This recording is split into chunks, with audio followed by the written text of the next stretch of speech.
بسم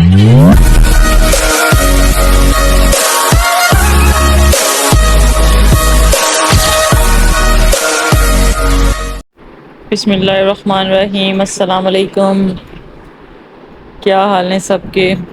آج cooking with سمر میں بن رہا ہے ایک ڈیفرنٹ شوربہ، بھنڈی شوربہ، چکن بھنڈی شوربہ۔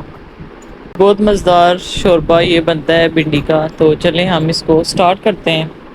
یہ ایک ڈیفرنٹ ریسپی ہے، آپ پوری دیکھیں اور اس کو ٹرائی کریں اور پھر کمنٹس کر کے بتائیں کہ آپ کو یہ کیسی لگی ریسپی میری۔ اس کے لیے میں نے چکن لیا ہے 1 کلو، پیاز بڑے سائز کا لیا ہے، مرچیں ہیں، نمک، ٹماٹر اور لہسن۔ یہ پہلے اس کا ہم مسالہ تیار کریں گے۔ لہسن، پیاز، ٹماٹر، نمک، مرچ ڈال کے ہم یہ مسالہ بنا لیں گے۔ کوکر کو 5 منٹ کے لیے بند کریں گے۔ اور یہ آدھا کلو بھنڈی ہے، 1.5 کلو چکن ہے اور آدھا کلو بھنڈیاں ہیں۔ یہ ہم نے اس میں بھنڈیاں آدھا کلو ڈالنی ہے کیونکہ ہم نے بھنڈیوں کا شوربہ بنانا ہے۔ یہ بھنڈیوں کو ہم نے فرائی کر لیا ہے، بہت زیادہ فرائی نہیں کرنا، بس 5 سے 7 منٹ، 5 منٹ میں یہ ان کو فرائی کر کے نکال لینا ہے۔ اب اس کے بعد اس میں ہم اسی آئل میں اب ہم چکن ڈالیں گے،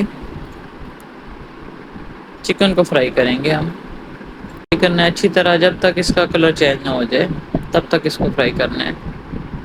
تھوڑی دیر کے لیے اس کو ہم ڈھک کے رکھیں گے تاکہ جو اس کے چکن کے اندر جو سارا پانی ہے وہ نکل کے باہر آ جائے اور خشک ہو جائے۔ دوسری طرف یہ مسالہ ہم نے تیار کر لیا ہے، لہسن، پیاز، ٹماٹر۔ اس کو اب ہم ہینڈ بیٹر سے جو ہے نا اس کو بالکل مکس کر لیں گے، ایک مسالہ بنا لیں گے شوربے کے لیے۔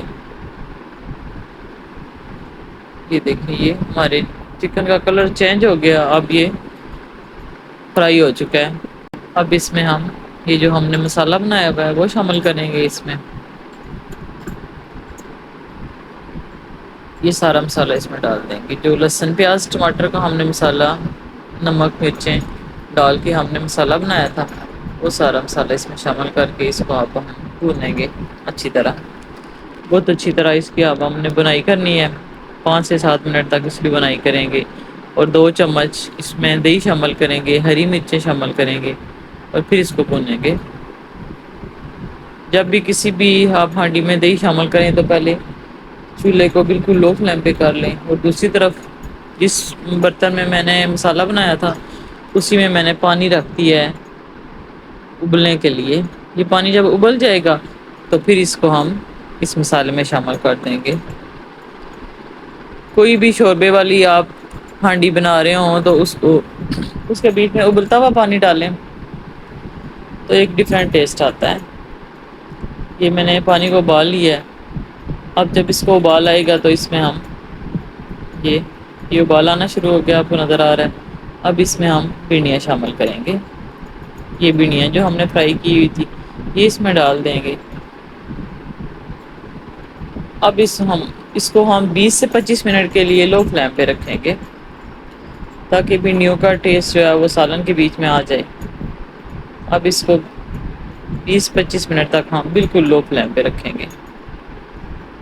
یہ دیکھیں ماشاءاللہ سے یہ کتنا پیارا سالن یہ بنا ہے، اس کا شوربہ بنا ہے، یہ آپ کو نظر آ رہا ہے۔ یہ دیکھیں، یہ بہت ٹیسٹی سالن اس کا بنتا ہے، آپ ایک دفعہ ٹرائی کریں۔ اگر آپ کو یہ میری ریسپی اچھی لگ رہی ہے تو میرے چینل کو سبسکرائب کر دیں، لائک کر دیں، اپنے فیملی فرینڈ میں شیئر کر دیں، اور دعاؤں میں یاد رکھیں۔ اللہ تعالیٰ سب کے کھانوں میں اور رزق میں برکت عطا کرے اور صحت و تندرستی والی زندگی عطا کرے، آمین ثم آمین۔ اللہ حافظ۔